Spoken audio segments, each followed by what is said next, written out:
Here's one plane that I do not want to go back to. Okay. Earth. Same. Am I right? Yeah. Am I right? Is that from one of the unsets? I think it's from the unset, because let's be honest. Let's look at the world around us, the life we're living. This has to be a joke, right? Yeah, I think it's from Unfucking Bearable. Nice. Yeah, silver bordered for sure. Well, hello and welcome to Gut Shot. I'm Will, and this is Frederick. I'm Fred at War Crimes Ooh Woo on Twitch, and welcome to Gut Shot, the only Magic the Gathering podcast. Today's question: which planes do we want to see again? As we talked about before, Magic is a very long-running game, almost coming up on 30 years now, and we've seen a lot of different worlds that the Magic universe has introduced, with lots of fan favorites. We've got the Ravnica, the Mirrodin, the what else have we returned to?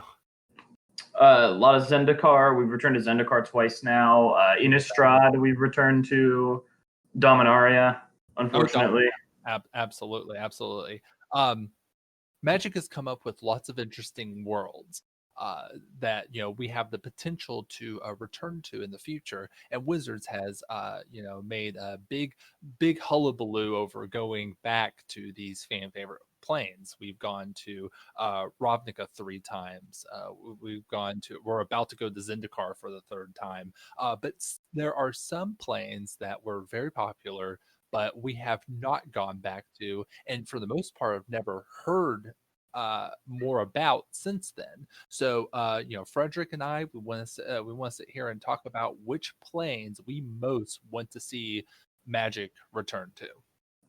Yeah, I guess we'll just get right into it. I think my favorite thing about returning to a planes is like partially the updates on the legendary characters, but also like getting some expansion on some of my favorite mechanics, like getting landfall back when we went back to Zendikar was really cool. Getting more Convoke cards when we revisited Ravnica for the 3rd time was really awesome. And I think that's what I'm looking for in a plane return. What would you say that you're looking for in a return to a plane, Will? For me, mostly story. Okay. Magic, and this is what worries me, because Magic is really dropping the ball and doing a really terrible job of managing their stories so far. They used to be great at it. I mean, maybe it was kind of cringy, or did a little don't worry about it hand waving here and there, but these worlds were just dripping with flavor, lots of loose threads that could be picked up in the future, or by fans who want to imagine what would happen in that world, or even like role-playing stories. So I really want to see Magic go back to these worlds and build on the world building they've already done, and also put in those loose threads, just kind of make the Magic multiverse richer. Yeah, I agree with you. I think that could be interesting. The unfortunate thing is, like, when we returned to Theros very recently, we got zero story that wasn't just represented in the cards. So maybe returns to planes will come with a return to form in terms of making the stories more robust and freely available, like they used to be.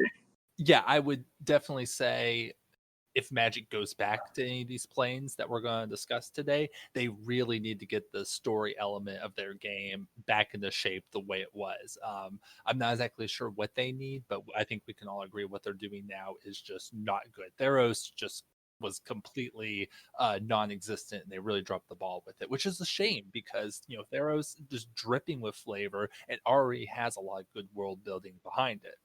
I feel like one of the big follies, especially when they were returning to Zendikar and Innistrad for the first time, was that all of the stories felt samey, because the Gatewatch, which Mark Rosewater really does not want you to call the Justice League, was at the forefront of those stories. So the stories all felt the same. They were following the character development of the same 5 arguably not very well written characters, instead of making the world matter and making us feel like we were revisiting the world. It felt like those worlds were just a backdrop for the drama between those planeswalkers. So I'm hopeful that now that we're revisiting Zendikar without that being at the forefront, it'll be a lot more rewarding. And same for any of these other planes that we're going to talk about revisiting.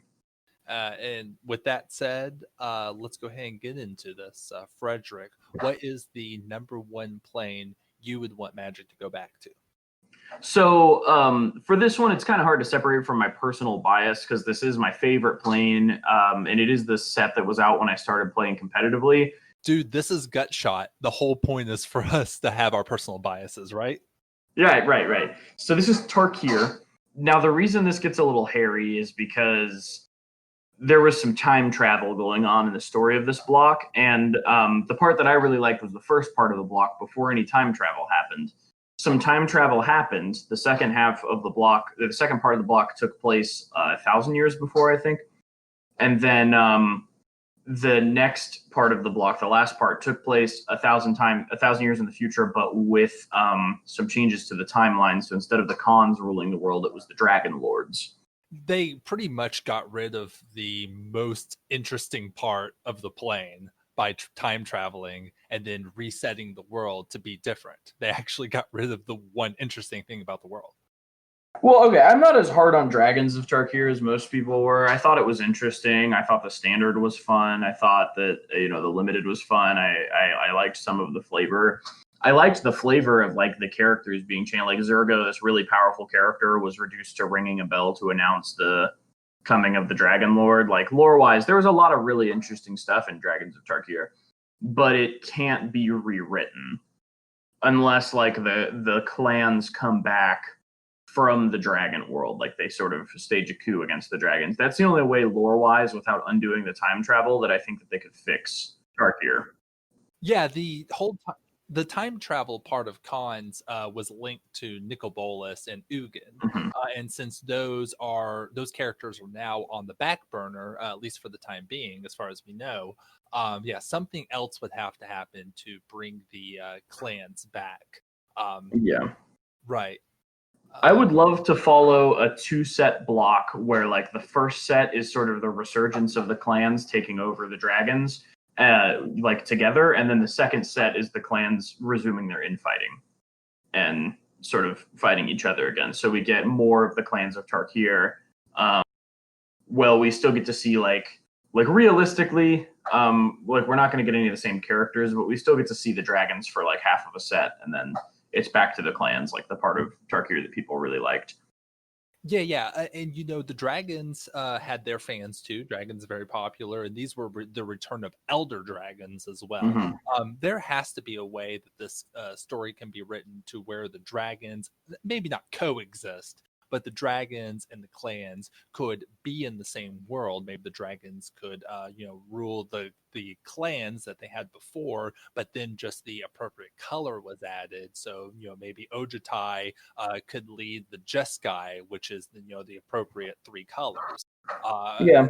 Surely they could do something like that. Yeah, I think like a populist insurrection might be a good way to do it, and maybe like a guild pack type thing was signed to where the world was relatively peaceful in that regard. But yeah, they would have to do something catastrophic, and I think that's a good seed for a story for this plane. I also like there are a lot of mechanics on Tarkir that I would really like to see return. I think Delve could be fixed with just more like mana symbols and the costs of those cards, and I would love to see some more Delve cards. I liked Raid. I think Raid is a really robust mechanic, and I thought it was neat when they brought it back on Ixalan, although I didn't care for that block. But Raid was a really cool mechanic. Ferocious has kind of almost become not evergreen, but pops up here and there, one or two cards each set. It feels like I'm always seeing stuff that says if you control a creature with power 4 or greater, so Yeah, this concept Tarkir has really influenced Magic, arguably more than many other blocks. Like prowess has kind of been the standard for abilities, or prowess type abilities have been the standard for what to give to like uncommon and common blue and red creatures for a while. They really got more cozy with giving powerful 3-color lands and making pushed 3-color cards after Siege Rhino. The Delve mechanic taught them a lot about costing similar mechanics like Convoke and like the artifact Convoke that we saw later in Kaladesh. Like I really think the concept Tarkir block is one of the most influential in terms of Magic design that we've had in a long time. Like you just said, the ferocious thing. In the same way that the guilds of Ravnica influence the way we talk about cards and decks, the the clans of Tarkir also gave us the wedge names that we have completely absorbed and use in our Magic vocabulary. Unless you're like a super stuck up legacy player, it's Shardless Bug. Yeah, that's not. If you play Legacy, your opinion is discarded. Exactly. Exactly. But yeah, just super influential. It means a lot to the history of Magic, and I think when we go back there, and the cons, the cons of the clans come back, I think a lot of the Magic community will be very happy to see that, myself included. Yeah. So the unfucking up the timeline, I think, is the biggest concern with going back to Cons of Tarkir. But you have a plane that also is very different from what it sort of came into the Magic pantheon as. Do you want to tell us how and why you want to return to that plane? Yeah. So the plane that I most want to go back to is New Phyrexia. I do think that this is a matter of if not when. Phyrexia, historical baddie of Magic, has had its time in the sun. Went away for a while, a lot like Nicol Bolas recently in War of the Spark. Kind of incubated for a little bit. And then we got the new Phyrexia when a little drop of Phyrexian oil corrupted the world of Mirrodin. So we've had one, not even a full set, like a small set, one set of Phyrexia to see what the world looks like when it was completely completed, as they say, and that was what, 2012. That's 8 years ago, and we've heard nothing of it from since, except for I think a promo art for Phyrexian Arena that had Koth on it. Yeah, and we've seen a card here or there in Commander decks, which I mean is better than we can say for Lorwyn or Kamigawa. But yeah, very, very few and far between. Like we've seen a Traxa. Traxo is probably the better example there. And so Phyrexia is set up to be one of the big bads of the Magic universe, like Nicol Bolas or the Eldrazi. Phyrexia, very historical, important to Magic's history. So we'll go back to new Phyrexia. It's taking a while, and I don't know why. And Phyrexia has a lot of fans, and it's connected to a deck that sees play in eternal formats. Infect has always been a staple of Modern as long as it's existed, and shortly after, Infect became a powerful legacy deck that is on the fringes but is still there. So the people who play these decks and have these deep connections with these Infect decks also by association have a deep connection with Phyrexia. Sure. Yeah, I think Infect players, which have a huge sort of connection with not only New Phyrexia for their Infect creatures and Zendikar for their pump spells. I would really love to go back to New Phyrexia, and I don't even particularly care for Infect. I just think it was a really cool, flavorful world. I don't think we'll go back until people are done suffering from Karn burnout, because the last two Karns they've printed into Standard have been pretty powerful. And they're gonna want to give us a Karn in New Phyrexia. It's not as bad as Teferi burnout, but another powerful Karn that can go in like any mid-range deck is gonna feel really bad. Sure, yeah, absolutely. And I don't think that Infect will be printed again if we go back to New Phyrexia in a standard set. It's powerful. It's a little too easy to break. They could possibly do it, but I think it's more likely that if we go back to New Phyrexia, they'll come up with maybe something that's like Infect, but isn't infected exactly. We probably won't get poison counters, except for maybe like one or two, cards that might do it in like a real weird way. I Yeah, do think that New Phyrexia will be the return of -1/-1 counters to a block of Magic. I don't think we've had a set that focused on -1/-1 counters since like Amonkhet, right? yeah. I'm in Cat Hour Devastation. I wish that they wouldn't make +1/+1 counters and -1/-1 counters mutually exclusive in standard sets. Like it's not that hard to just track them in a game of limited, and I think it would be so robust. to be able to include both of them in a set. So I wish we could have like New Phyrexia that has both kinds of counters and proliferate. And also looking forward to seeing Koth again. It's been 8 years. He is a solid red planeswalker that's not Chandra or Tybalt, I guess, if you're counting him. Or Sarkhan. Sarkhan's had like 5 colors already, so I don't think he counts. Or Jaya. I still want a good Jaya. Yeah, you're Jaya. That's good. Jaya is just like old Chandra, right? Yeah. Am I going to get crucified for saying that? It's unfortunately true. Look, Koth is very popular. His card sees play in internal formats and those, like spread red and like big red type decks. Koth has his fans. Lots of people want to see him return. I'd like to see a new card from him. So that's one a good thing we can look forward to with New Phyrexia. But I do have a thought as to why it's taken so long for us to get back to New Phyrexia. Magic has had in its history a number of artifact focused sets. And these are usually associated with very powerful standard formats. They always break standard. Anytime we go to a Urza block or a Mirrodin block or one of those that are focused on artifacts, the power level standard goes up and there are usually problems. So I think that they're trying to keep some distance between their sets that focus on artifacts. And the last one of those that we've had was Kaladesh, which would have been late 2015, early 2016, I believe. Yeah, that sounds right.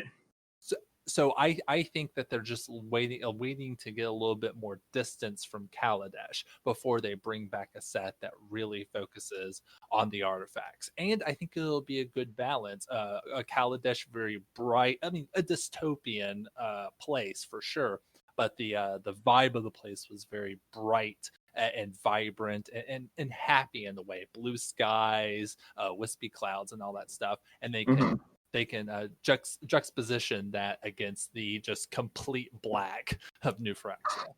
I would agree. My biggest worry is that they'll see New Phyrexia as a good place to include energy, like we had on Kaladesh, and that was one of my least favorite mechanics because it was so parasitic.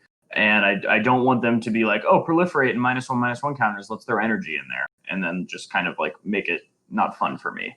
So that's my biggest worry with New Phyrexia, but I would welcome another New Phyrexia block with open arms. Yeah, so New Phyrexia, hope we go back there sooner rather than later. Where else would you like to go, Frederick? I think I would love to go back to Alara. Now, personally, I never got to play any like limited or standard when Alara was out. I was still like a cafeteria casual Magic player back then. If that even, I might have actually started playing after Alara. Yeah, because I started playing in Scars of Mirrodin. So yeah, never mind. I wasn't actually even playing for Alara. But it's always like a lot of my favorite cards have come out of there. Noble Hierarch, a Johnny Vengeant. There's a cache of like beloved commanders in that set. Commander players would love it if we get stuff like Sen Triplets or the Naya Elf Lady that gets big creatures. You know the one. Cascade is a mechanic that is divisive, but that I really love. I love Bloodbraid Elf. It's one of my favorite cards. So if we could get Cascade back and some cards that play with that in a fun way, and if we could just get the Wedges of Alara back, I think that would be really, or the Shards of Alara back. That would be really fun. Like we've seen that people like limited formats with a little bit of a 3-color emphasis. Ikoria was pretty popular. Khans of Tarkir is really popular. I would love to come back to Alara, or if we're not going to come back to Alara, at least get a set with a sort of slight shard theme. Maybe give us the shard triomes cycling lands. Like that would be really cool. Alara would be great, and I know a lot of players who were playing back then would love to go back to that world. They kind of did the same thing they did with Tarkir, which makes it hard to go back to Tarkir. They created a really cool separated world with the shards having names and their own, style and culture and vibe, so to speak. And then in the small sets, they just broke all that and then ruined the world and made it a 5-color world. in the like most extreme sense. Um, and it's unfortunate because what people want, I don't think people want to go back to Alara Reborn. Maybe a few do, but like what people want to go back to is the original set before Bolus ruined, the shards being separate and put them all together, because that's what people want. They want the shards, and if we go back to Alara, um, that's why I would hope they would do the same thing that we suggested with Tarkir, and the same thing that they are saying that they're doing with the new upcoming Zendikar block, is that they Mhm. fix all of the crazy story stuff they did, and then went back to the original world that captured everyone's imagination the first time. Yeah, I would really not mind another Conflux Alara Reborn style set, as long as they also go back to original Alara. I thought the idea of a set where every card was gold was really interesting, and that limited format was really cool. A lot of cards with like basic land cycling to help your deck be more consistent. Like I just thought that was really neat. But I would feel cheated if we just got that and didn't get any like regular Alara stuff. So I agree with you there. I think, and also another unfortunate thing is in the supplementary products that we've gotten since the printing of Alara, they have really leaned into the idea of Alara being a 5-color cascade world. Like Maelstrom Wanderer, and I think Yidris. yeah, there's a few others. So that sets a bit of a precedent. I think the Cascade is a mistake, and the game would be better without without that mechanic existing. If we go Mm. back to Alara, I would not want to see any Cascade because I just don't think Cascade should exist in Magic. Okay, that's one of the things that I am excited about for Alara. Yeah. Okay. Yeah. Yeah. I think that's fine. I think that speaks to your spikiness, and me not really caring for that kind of gameplay. It's another iteration of the idea of just free spells, and Magic really needs to cut that out. It's getting tiring. But yeah, Okay. they've set the precedent that if we go back to Alara, we will see Cascade. Well, Cascade is also like it's free spells, but there's a cap on what cost they'll have. Like, yeah, in Modern, you're going to be casting fucking Ancestral Visions because you can cheat in Modern, but like in Standard, I think like you can cost it right. You can have a 7-mana 5/5 with Cascade, and that's not broken. I would say the card Once Upon a Time has proven that even small free spells are too much. Right, but Once Upon a Time is an actual free spell. Whatever you're getting off of Bloodbraid Elf, you still paid 4 mana for that in a 3/2, and it has to be a 3-drop or less, and you don't get to pick it.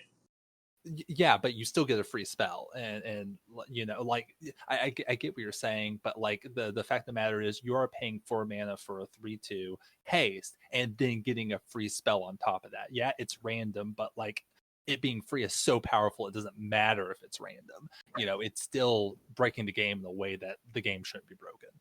Okay, I think we're gonna disagree on this. Yeah. But yeah, let's go ahead and move on. What plane do you really want to go back to that you don't think will happen? Okay, yeah, all the rest of the ones I have are just not, I don't think are feasible. I would like to go back to Rabia.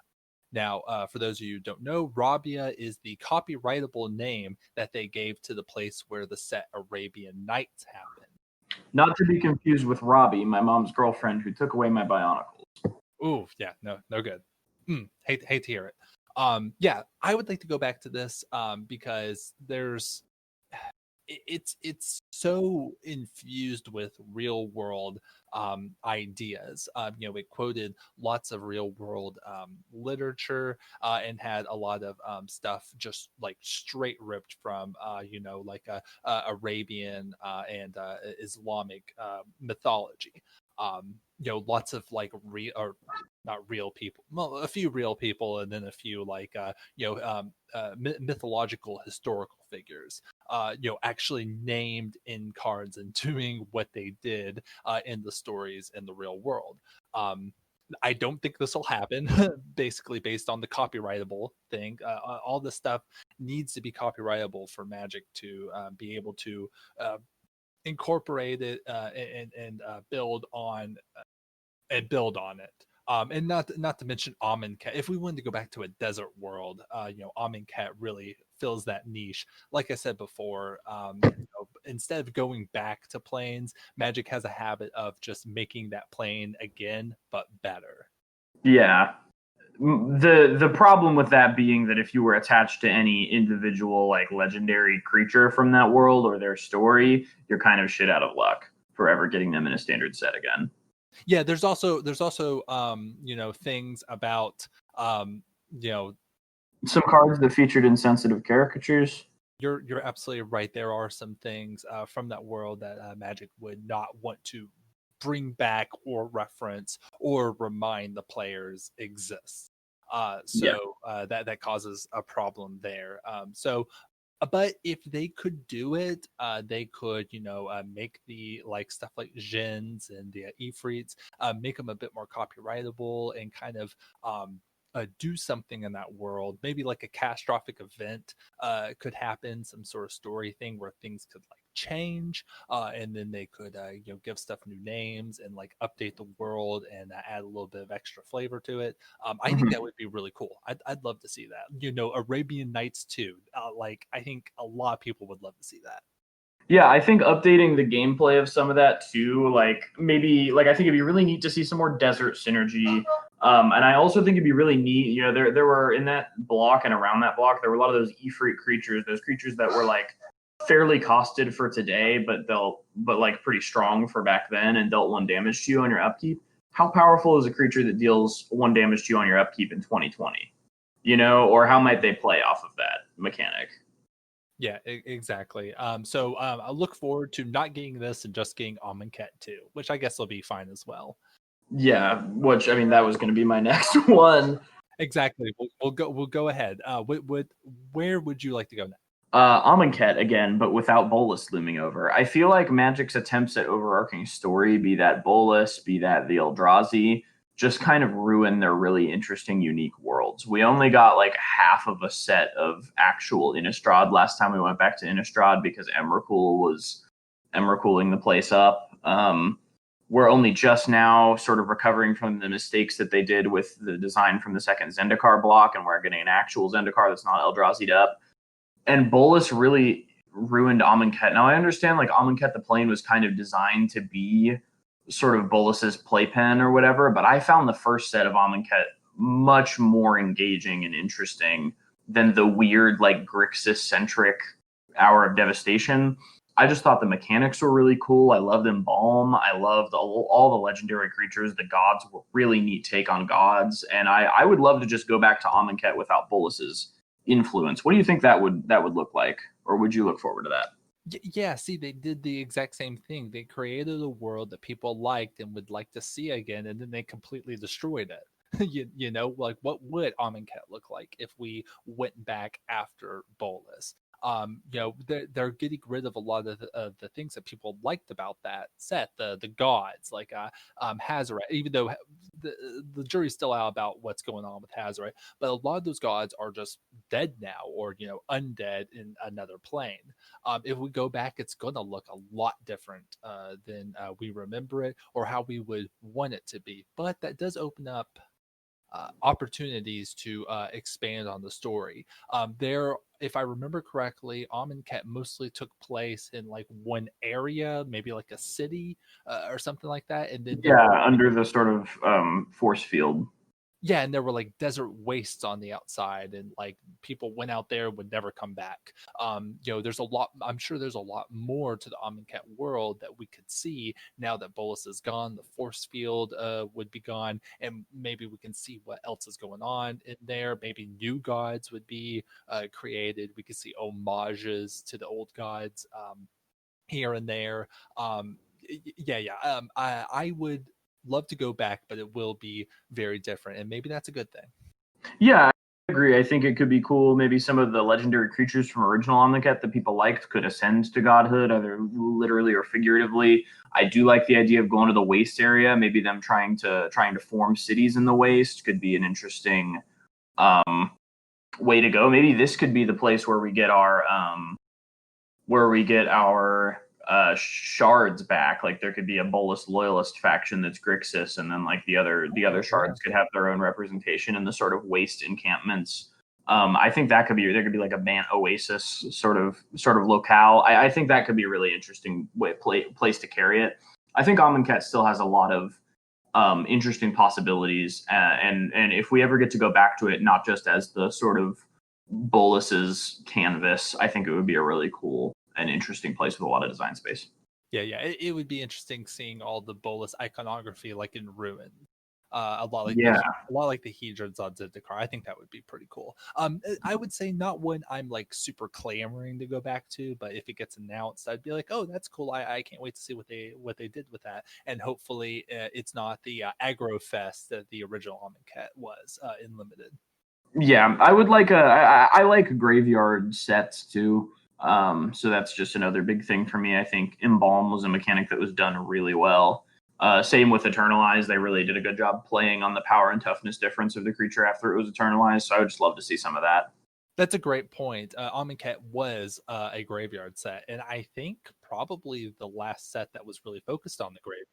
So, if we did want to go back to Innistrad just yet, and we needed like a graveyard set, Amonkhet's right there, right for the taking. Yeah, yeah, I would agree. So yeah, I think Amonkhet's a good idea. You have one more that you would like to go over though, right? And this one is interesting to me. So you have another plane that you would like to return to. Why don't you tell us about that? Yes, this is another one. This will not happen in any way whatsoever, so don't worry about it. But if it did happen, I would be pretty happy.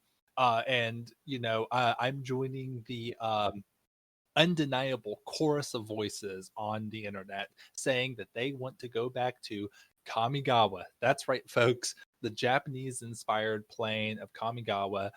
You know it, you love it. I would love to go back to Kamigawa. It's such a nostalgia hit for me because that's right around the time I really got into Magic when I was in high school. But there's a lot of problems. It's kind of a problematic return.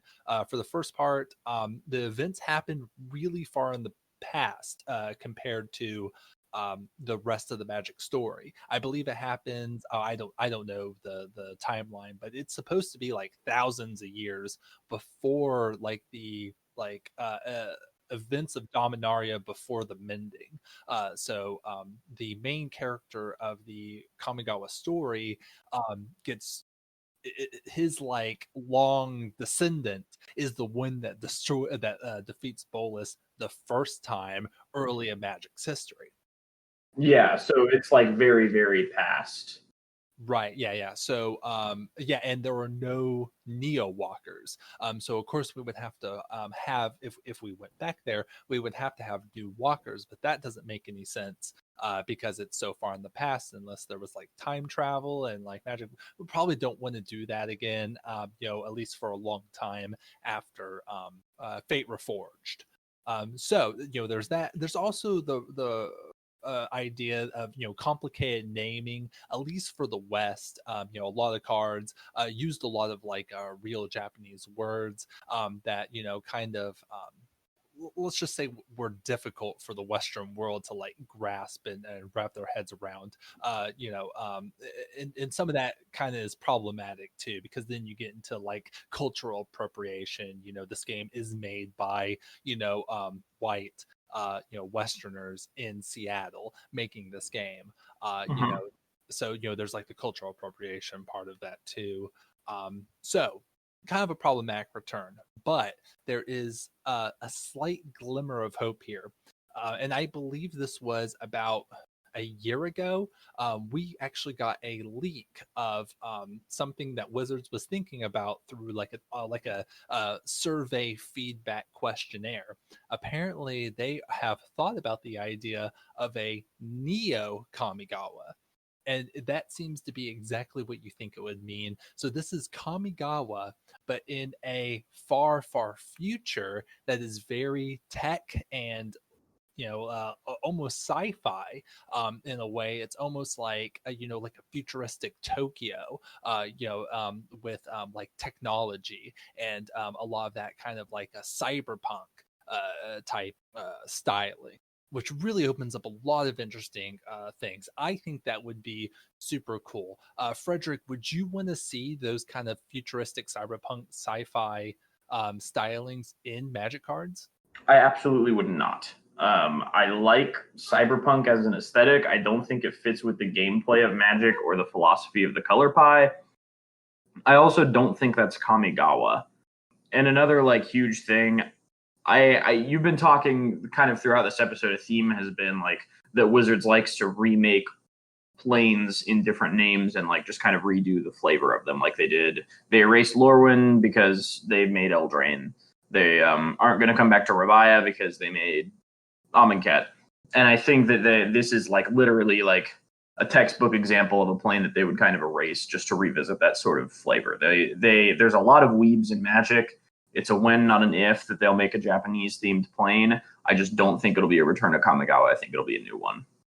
Yeah, that's good. That's good. It would be really tricky.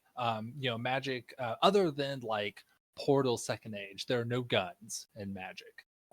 There's really very everything's super low, like fantasy tech. If they brought, did this Neo Kamigawa and brought in like a cyberpunk aesthetic, it really would be out of place for most of the game. It would be really tricky. It could be a huge hit, like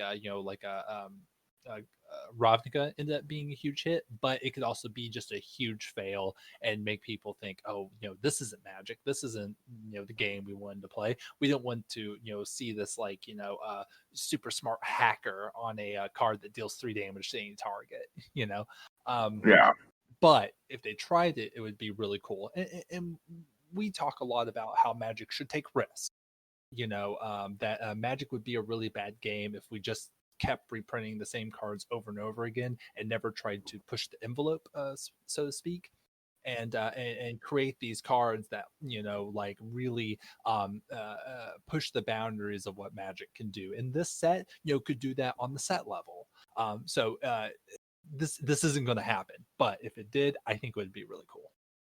Yeah, I don't know. Like I like Cyberpunk fine, but like the Godzilla cards ruined my immersion in Ikoria, and I feel like Cyberpunk cards would ruin my immersion the entire time that they're legal in formats that I'm playing.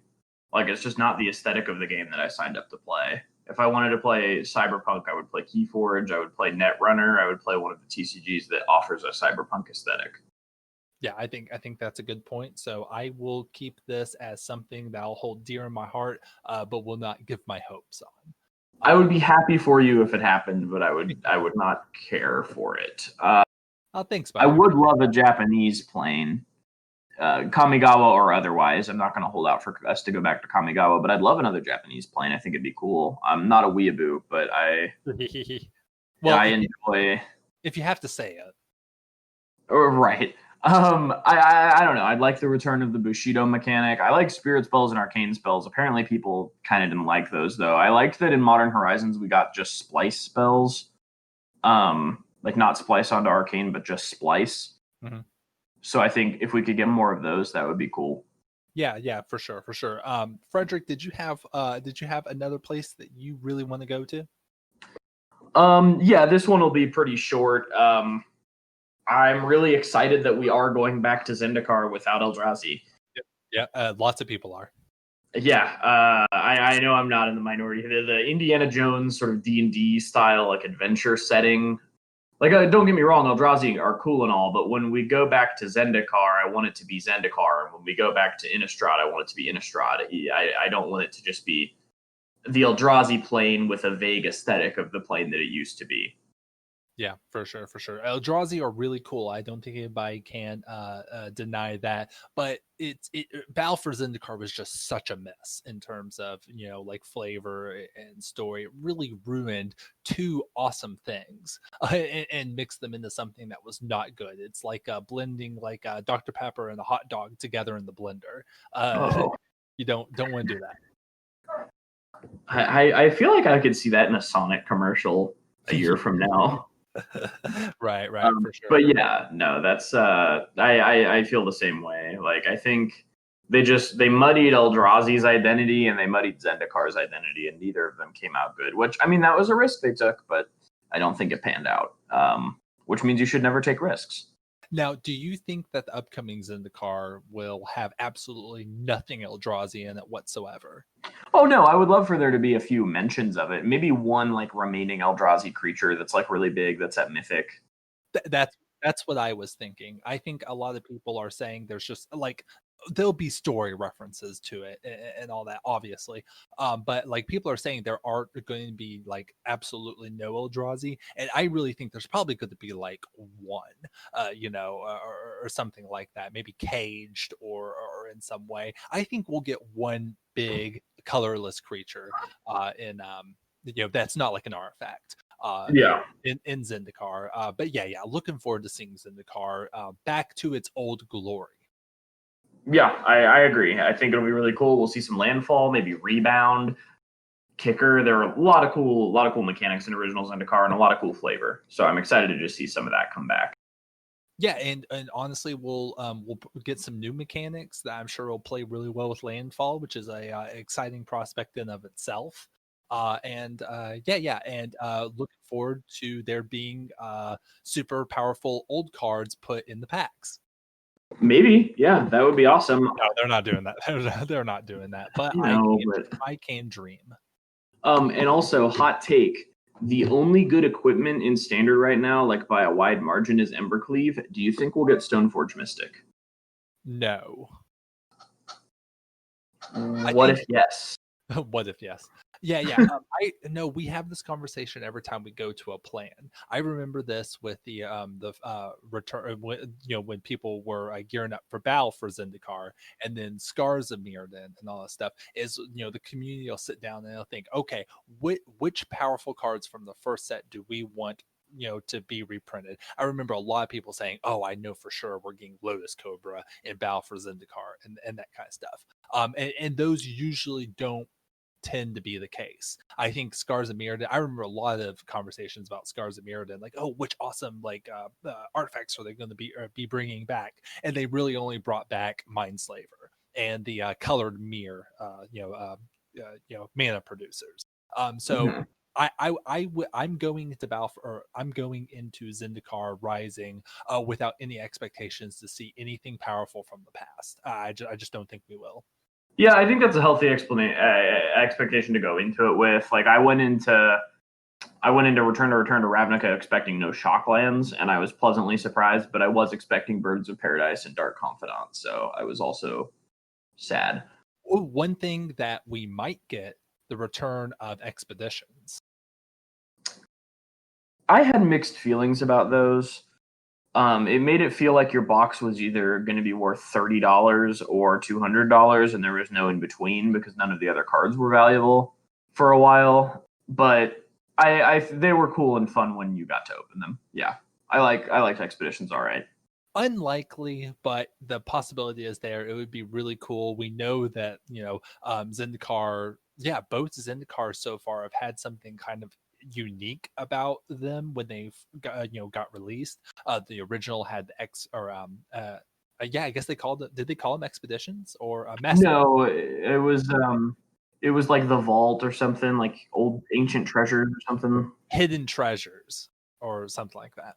And then Battle for Zendikar had the Expeditions. I would be surprised if something unique is happening with Zendikar Rising to really get the excitement flowing. So looking forward to seeing what that might be. SMI, yeah. Absolutely. Well, I think we got a pretty good list, of stuff here. I'm sure there are a lot of places Magic could go that, if done correctly, would be exciting and fun, right? I'm always in favor of new planes, and there's plenty of aesthetics we haven't really hashed out yet. We already ruined the possibility of a good like Mesoamerican, like Aztec sort of aesthetic because Ixalan was so weird and couldn't find its identity correctly. But I mean, we still haven't had a Norse plane. Yeah, we still haven't had a Norse plane. Not a lot of traditional African mythology. That could be cool. There's still a lot of untapped possibilities. So I'm always excited for a new plane. But in terms of planes I'd like to return to, I think we've got a good list here to be hopeful for. I think one of our lists is a little more realistic. Yep. Yeah, but I would not be sad if we return to any of your suggestions. I think that's another good topic for the future is what plane ideas for brand new planes would we like to see, like like a Norse, or maybe like a redo of Mesoamerican. We could definitely talk about what we would like to see in new Magic set. So A we'll keep that Candyland plane. Candyland planned. Yeah, okay. All right, I think that's a good place to end it. Thanks so much for listening to Gutshot, home of the absolute spiciest MTG hot takes. I'm Will at Aggressive Rhetoric. And I'm Fred at War Crimes Ooh Woo. Now, we returned to New Phyrexia, but they just gave us a new Chandra instead of a Ka. So that's all the time that we have for this week. Join us again next week for some more Gutshot.